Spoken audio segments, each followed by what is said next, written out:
Okay, Java variables.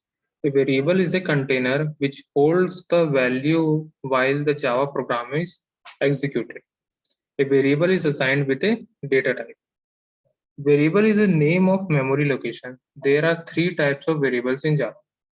Variable क्या होता है? एक कंटेनर होता है जिसके अंदर हम लोग एक वैल्यू को रख सकते हैं। ठीक है, जब भी हम लोग जावा प्रोग्राम बनाते हैं तो उसमें वेरिएबल्स की हेल्प से हम लोग कुछ वैल्यूज को स्टोर करते हैं। ठीक है, हर एक वेरिएबल के लिए एक डेटा टाइप होता है, मतलब हम लोग डेटा टाइप को एसोसिएट करते हैं एक वेरिएबल के साथ। ठीक है, तो वेरिएबल जनरली क्या होता है? एक नेम होता है मेमोरी लोकेशन। मेमोरी लोकेशन की अगर हम लोग बात करें तो रैम पे बहुत सारे हम लोग के पास मेमोरी ब्लॉक्स बने होते हैं। ठीक है, जब भी हम लोग एक वेरिएबल क्रिएट करते हैं तो उसी ब्लॉक्स में से हम लोग को एक ब्लॉक उस वेरिएबल नेम के लिए असाइन किया जाता है। जिस वेरिएबल में अगर हम लोग वैल्यूज को स्टोर करते हैं उसमें हम लोग को एक मेमोरी लोकेशन मिलता है, वो वैल्यू उस मेमोरी लोकेशन पे जाके स्टोर हो जाती है। ठीक है, मतलब सीधी सी बात यह है कि एक मेमोरी लोकेशन को हम लोग एक नाम दे दे रहे हैं। ठीक है, जैसे हमारा एक घर होता है, हमारा एक घर है, घर का एक नाम होता है, कभी कभी घर का हम लोग नाम रख देते हैं या फिर उसका कुछ ना कुछ नंबर होता है। तो घर क्या है? मतलब एक लोकेशन है जहाँ पे हम लोग रह रहे हैं। ठीक है, तो हम लोग उसको एक नेम दे सकते हैं। तो यहाँ पे भी हम लोग वैल्यूज को रखने के लिए एक मेमोरी लोकेशन का यूज करते हैं। उस मेमोरी लोकेशन का अगर हम लोग नाम रख दें तो उसको हम लोग क्या बोलते हैं? वेरिएबल बोलते हैं। ठीक है, तो वेरिएबल जो होता है वो थ्री टाइप्स के वेरिएबल होते हैं। पहला होता है लोकल वेरिएबल, सेकंड होता है इंस्टेंस वेरिएबल, थर्ड होता है स्टैटिक वेरिएबल। जावा में तीन टाइप के वेरिएबल सपोर्ट किए जाते हैं। ठीक है, तो लेकिन जनरली यहाँ पे हम लोग के पास दो टाइप के डेटा टाइप होते हैं। एक होता है प्रिमिटिव डेटा टाइप, सेकंड होता है नॉन प्रिमिटिव डेटा टाइप। ठीक है, तो चलो हम लोग यहाँ पे आगे देखेंगे। ठीक है, ये रैम है। अगर हम लोग वेरिएबल की बात करें तो ये रैम है। रैम पे एक मेमोरी ब्लॉक है, मतलब एक एरिया रिजर्व किया जाएगा जब भी हम लोग एक वेरिएबल बनाते हैं। ठीक है, जैसे मान लो एक हमने एक वेरिएबल बनाया इंटीजर का जिसका डेटा टाइप हमने लिखा इंट। ठीक है, इंट डेटा इक्वल टू हमने दे दिया 50। ठीक है, तो यहाँ पे वेरिएबल का नेम क्या है? डेटा है। इसका डेटा टाइप क्या है? इंटीजर है। और उसका वैल्यू क्या है स्टोर हो रही है उसमें? 50। ठीक है, तो इस प्रकार से हम लोग एक वेरिएबल को डिफाइन करते हैं और वैल्यू को इनिशियलाइज करते हैं। वेरिएबल को अगर हम लोग को डिफाइन करना है तो कैसे करेंगे? हम लोग इंट डेटा इक्वल टू 50, कुछ इस प्रकार से हम लोग यहाँ पे एक वेरिएबल बनाते हैं। ठीक है, तो यहाँ पे हम लोग अगर टाइप्स ऑफ वेरिएबल की बात करें तो यहाँ पे तीन टाइप के वेरिएबल होते हैं, लोकल वेरिएबल, इंस्टेंस वेरिएबल और स्टैटिक वेरिएबल। ठीक है, सबसे पहले आते हैं हम लोग लोकल वेरिएबल पे। A variable declared inside the body of the method is called local variable. अगर हम लोग किसी भी मेथड के अंदर में अगर हम लोग कोई भी वेरिएबल बनाते हैं, ठीक है, उस वेरिएबल को हम लोग बोलते हैं लोकल वेरिएबल। उस वेरिएबल को हम लोग बोलते हैं लोकल वेरिएबल। ठीक है, you can use this variable only with in that method. हम लोग उस लोकल वेरिएबल को उसी मेथड के अंदर ही एक्सेस कर सकते हैं, उस मेथड के बाहर में हम लोग उसको एक्सेस नहीं कर सकते। यहाँ पे हम लोग फंक्शन को मेथड बोलते हैं। ठीक है, सी और सी प्लस प्लस में हम लोग जो फंक्शन बनाते थे वैसे ही सेम यहाँ पे हम लोग इसको मेथड बोलते हैं। ठीक है, लोकल वेरिएबल कभी भी स्टैटिक कीवर्ड को यूज नहीं करता। ठीक है, हमेशा नॉन स्टैटिक वेरिएबल ही रहेगा। जो भी लोकल वेरिएबल हम लोग बनाएंगे वो कभी भी स्टैटिक वेरिएबल नहीं होगा। ठीक है, अब यहाँ पे नेक्स्ट हम लोग देखते हैं instance variable. A variable declared inside the class but outside the body of the method is called instance variable. It is non-declared at static. ठीक है, जो वेरिएबल हम लोग बनाते हैं वो किसी क्लास के अंदर में रहता है, लेकिन हम लोग उसको मेथड के बाहर में बनाते हैं। मेथड के बाहर में बनाते हैं, तो उस वेरिएबल को हम लोग बोलते हैं इंस्टेंस वेरिएबल।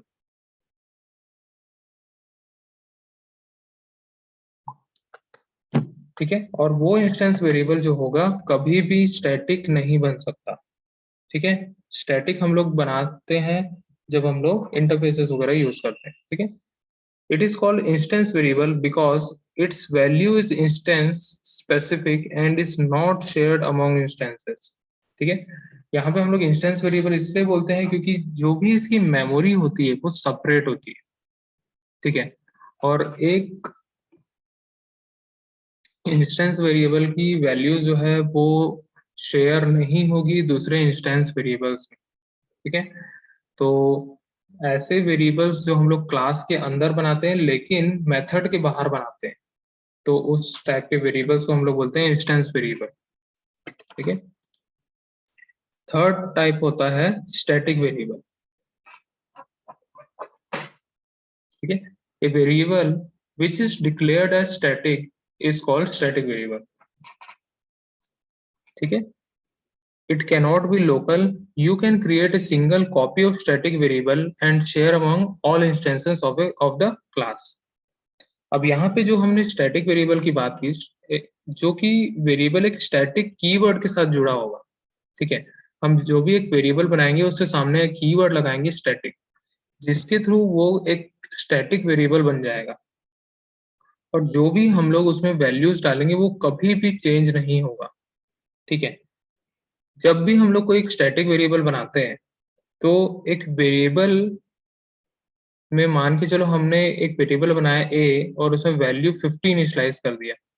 ठीक है, तो वो 50 जो वैल्यू है, मतलब वो जो वेरिएबल है सभी इंस्टेंसेस में वो यूज हो सकता है।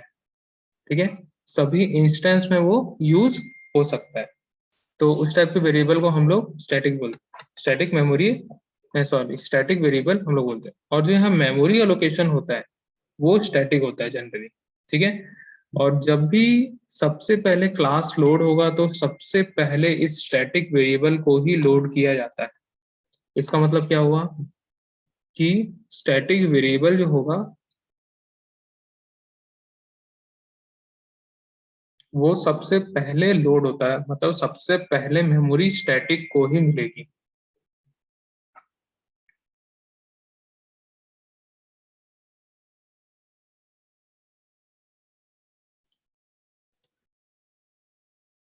ठीक है, सबसे पहला हम लोग कोई भी प्रोग्राम अगर हम लोग बनाते हैं तो उसका श्री गणेश हम लोग करते हैं हेलो वर्ल्ड के प्रोग्राम से। ठीक है, फर्स्ट प्रोग्राम हम लोग कैसे बनाते हैं वो यहाँ पे मैं बता रहा हूँ।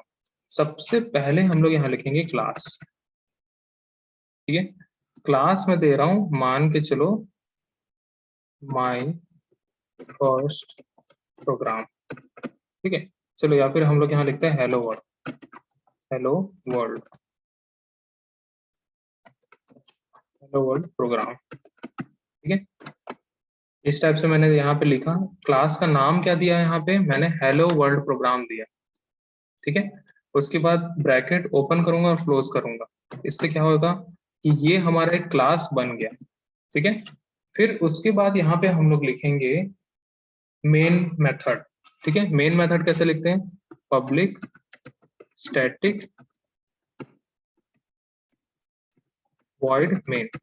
ठीक है, इस टाइप से हम लोग यहाँ पे दिए। ठीक है, और यहाँ पे देंगे स्ट्रिंग args।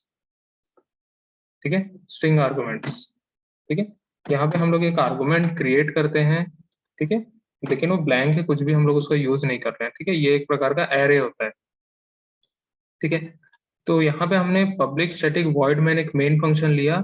जब भी ये क्लास लोड होगा सबसे पहले ये मेन मेथड जो है वो एग्जीक्यूट होगा, क्योंकि ये स्टैटिक है। अभी अभी जैसे मैंने बताया स्टैटिक मेंबर्स को सबसे पहले मेमोरी मिलेगा। ठीक है, तो यहाँ पे इस प्रोग्राम में हम लोग को हेलो वर्ल्ड प्रिंट करना है, तो हम लोग क्या करेंगे, यहाँ पे लिखेंगे system dot out dot print ln।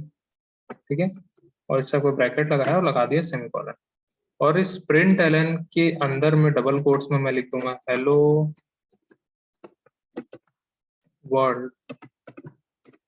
ठीक है, मैंने यहाँ पे हेलो वर्ल्ड लिख दिया। अब मैं इसको करूंगा सेव। सेव मैं इसको करूंगा, सेव मैं डी के अंदर करता हूँ और यहाँ पे मैं एक न्यू फोल्डर बनाता हूँ, BCA3 जावा। ठीक है, BCA3 जावा मैंने यहाँ पे एक फोल्डर बना लिया और इसके अंदर मैं इस क्लास के नेम से सेव करूंगा। यहाँ पे क्लास का नेम क्या है, हेलो वर्ल्ड प्रोग्राम। ठीक है, हमेशा हम लोग को क्लास के नेम से ही हम लोग को सेव करना है, हेलो वर्ल्ड प्रोग्राम डॉट जावा। एक्सटेंशन इसका डॉट जावा होगा। मैं इसको कर दिया सेव। ठीक है, जैसे ही मैंने सेव किया तो हम लोग देख सकते हैं इसका क्लास और इसका कलर वलर चेंज हो गया। ठीक है, हम लोग सिंपल नोटपैड में भी हम लोग इसको बना सकते हैं। अब क्या करेंगे हम लोग, मैं इसको साइड बाय साइड ओपन कर देता हूँ। ठीक है, ये प्रोग्राम है और हम लोग चलेंगे कमांड के। ठीक है, CMD हम लोग ओपन करेंगे और CMD जब हम लोग ओपन करेंगे तो हम लोग को उस फोल्डर के अंदर चले जाना है। ठीक है, जिस फोल्डर के अंदर हम लोग सेव किए। तो मैं यहाँ CD दबाता हूँ, डी के अंदर मैंने बनाया तो डी में चले जाऊंगा, CD जावा BCA3 जावा। ठीक है, मैं BCA3 जावा के अंदर आ गया। अब यहाँ पे हम लोग कंपाइल करेंगे। प्रोग्राम क्या है हमारा, हेलो वर्ल्ड प्रोग्राम है। क्लास के नेम से हम लोग इसको कंपाइल करेंगे। मतलब हम लोग जो यहाँ पे फाइल बनी है, जैसे यहाँ पे मैं दिखाता हूँ डी में BCA3 जावा, ये हेलो वर्ल्ड का एक प्रोग्राम का एक फाइल है। मतलब उस फाइल का नेम क्या है, हेलो वर्ल्ड प्रोग्राम डॉट जावा। इस फाइल को हम लोग सबसे पहले कंपाइल करेंगे। ठीक है, अब कंपाइल कैसे करते हैं वो यहाँ देखते हैं। ठीक है, मैं लिखता हूँ जावा सी। ठीक है, hello world program dot Java. ठीक है, ये हम लोग यहाँ पे लिख लेंगे। इससे क्या होगा, हम लोग का फाइल जो है वो कंपाइल हो जाएगा। मैं इसको एंटर करता हूँ और यहाँ पे 1 सेकंड का टाइम लगेगा और तुरंत कंपाइल हो जाता है। ठीक है, कंपाइल हो गया, कोई भी एरर नहीं आया, इसका मतलब सक्सेसफुली कंपाइल हो चुका है। ठीक है, अब हम लोग क्या लिखेंगे, जावा, फिर उसके बाद सिर्फ और सिर्फ हम लोग क्लास का नेम लिखेंगे। ठीक है, कंपाइल करते समय हम लोग फाइल को कंपाइल करेंगे, रन करते समय हम लोग किसको कंपाइल करेंगे, सॉरी किसको रन करेंगे, क्लास को रन करेंगे। तो क्लास है हमारा हेलो वर्ल्ड प्रोग्राम। ठीक है, तो यहाँ पे हम लोग को आउटपुट मिल रहा है हेलो वर्ल्ड। यही हम लोग ने यहाँ पे प्रिंट किया है। तो डबल कोट्स में हम लोग यहाँ पे जो भी चीज लिखेंगे वो एज इट इज उठा के प्रिंट कर देगा। और प्रिंट करने के लिए हमारे पास एक फंक्शन या मेथड अवेलेबल होता है, प्रिंट ln। ठीक है, प्रिंट फंक्शन होता है, ln इसलिए लगाते हैं क्योंकि हम लोग को न्यू लाइन चाहिए होता है। ठीक है, तो यहाँ पे न्यू लाइन में वो प्रिंट होगा। ठीक है, तो हम लोग हमेशा प्रिंट ln ही यूज करते हैं जनरली। ठीक है, तो इस प्रकार से हम लोग ने एक छोटा सा प्रोग्राम बनाया। अब यहाँ पे एक चीज और मैं दिखाता हूँ, जब हमने इसको सेव किया, ठीक है, यहाँ पे जो हम लोग को दिख रहा है, 2 फाइल दिख रही होगी। ठीक है, ये फाइल जो हमारा सोर्स कोड है, ठीक है, मतलब ये वाला, और यहाँ पे ये जो फाइल दिख रही है क्लास फाइल है। ठीक है, कौन सी क्लास, कौन सी फाइल है, क्लास फाइल है। जब हम लोग कंपाइल किए तो एक क्लास फाइल ऑटोमेटिकली बन जाती है। मान के चलो मैं इस क्लास फाइल को भी डिलीट कर देता हूँ। ठीक है, अभी ये हेलो वर्ल्ड प्रोग्राम डॉट जावा नाम का एक फाइल है। ठीक है, मैं इसको कंपाइल करूंगा। ठीक है, अभी ध्यान से यहाँ पे देखते जाना। ठीक है, मैंने लिखा javac hello world program dot Java. ठीक है, जो कि ये फाइल है। ठीक है, मैं उसको कंपाइल करता हूँ तो ऑटोमेटिकली यहाँ एक क्लास फाइल बन जाएगी। ठीक है, बन गई, ये ऑटोमेटिकली क्लास फाइल बन गई। अब जैसे ही हमने इसको कंपाइल किया क्लास फाइल बन गई। ठीक है, अगर मैं इसको ओपन करता हूँ, मैं राइट क्लिक किया, इसको ओपन किया। ठीक है, कुछ इस प्रकार का हम लोग को यहाँ पे कोड देखने के लिए मिल रहा है, कुछ अजीब सा, हम लोग के समझ में नहीं आएगा ये सारी चीज। ठीक है, इसको हम लोग बोलते हैं बाइट कोड। इसको हम लोग बोलते हैं बाइट कोड या फिर कंपाइल्ड कोड इसको हम लोग बोलते हैं, जिसके अंदर हम लोग को कोड जो है वो मशीन लैंग्वेज में या फिर हम लोग को असेंबली लेवल लैंग्वेज में कन्वर्ट करके मिलता है। ठीक है, ठीक है, ये किसको समझ में आएगा, ये JVM को समझ में आएगा। ठीक है, तो ये क्लास फाइल के अंदर हम लोग को बाइट कोड मिलता है जो यूजर के समझ में नहीं आने वाला है, ठीक है। वो कोड जो है सिर्फ और सिर्फ मशीन समझ सकता है, ठीक है। वो कोड जो है वो सिर्फ और सिर्फ मशीन समझ सकता है।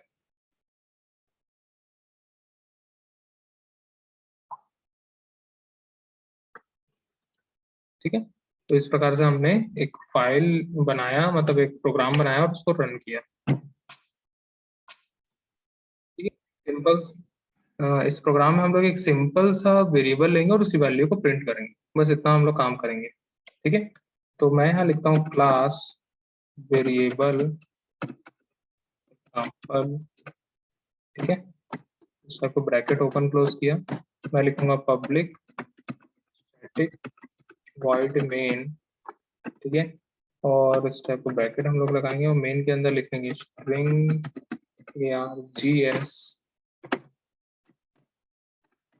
ठीक है, अब यहाँ पे हम लोग एक वेरिएबल बनाते हैं। मैं बनाता हूँ इंट a, ठीक है, या फिर नम दे देते हैं।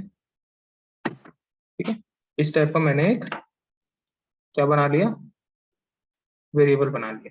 ठीक है, एक क्लास हमने बनाया। क्लास बनाना ही पड़ता है हम लोग को जावा में, क्योंकि ये ऑब्जेक्ट ओरिएंटेड प्रोग्रामिंग में ही आता है। ठीक है, 100% ऑब्जेक्ट ओरिएंटेड प्रोग्रामिंग होता है।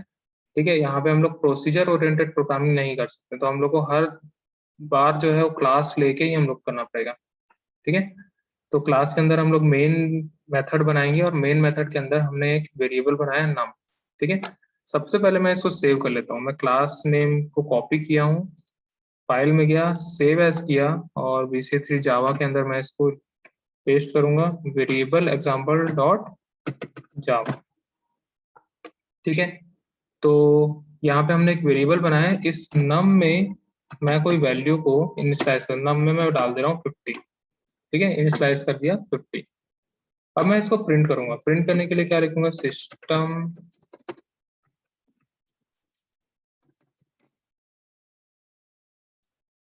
System dot out dot print ln। ठीक है, डबल कोट के अंदर गया। ठीक है, यहाँ पे लिखूंगा नम इक्वल टू, ठीक है, उस पर लिखेंगे प्लस और यहाँ लिख लेंगे नम। ठीक है, तो यहाँ पे हमने नम की वैल्यू को प्रिंट किया। ठीक है, कैसे किया, हमने स्ट्रिंग में लिया है नम इक्वल टू, ठीक है, ये हमने स्ट्रिंग में लिया है डबल कोट्स, उसके साथ यहाँ पे हमने लगाया प्लस। इसका मतलब होता है कॉनकैटिनेशन ऑपरेटर। ठीक है, प्लस मतलब होता है कॉनकैटिनेशन ऑपरेटर। अब यहाँ पे हमने स्ट्रिंग को कॉनकैटिनेट कर दिया है। कॉनकैटिनेट करना मतलब मर्ज कर देना। इस नंबर की वैल्यू से हम लोग इसको मर्ज कर दिए। ठीक है, मर्ज कर दिए, फिर उसके बाद क्या होगा, ये स्ट्रिंग वैल्यू को साथ नम को मर्ज कर देगा। ठीक, चलो मैं इसको करता हूँ कंपाइल। मैं यहाँ लिखता हूँ जावा सी, ठीक है, वेरिएबल एग्जाम्पल डॉट जावा। ठीक है, सक्सेसफुली यहाँ पे जो है हमारा फाइल कंपाइल हो चुका है। अब मैं इसको रन करूंगा। मैं लिखूंगा जावा वेरिएबल एग्जाम्पल। ठीक है,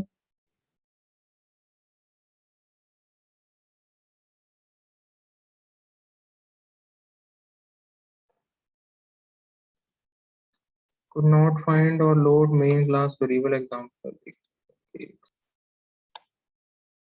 ठीक है, इसका ऑब्जेक्ट यहाँ पे हम लोग बनाते हैं variable b1 equal two variable example और न्यू लिखते हैं, न्यू वेरिएबल एग्जाम्पल।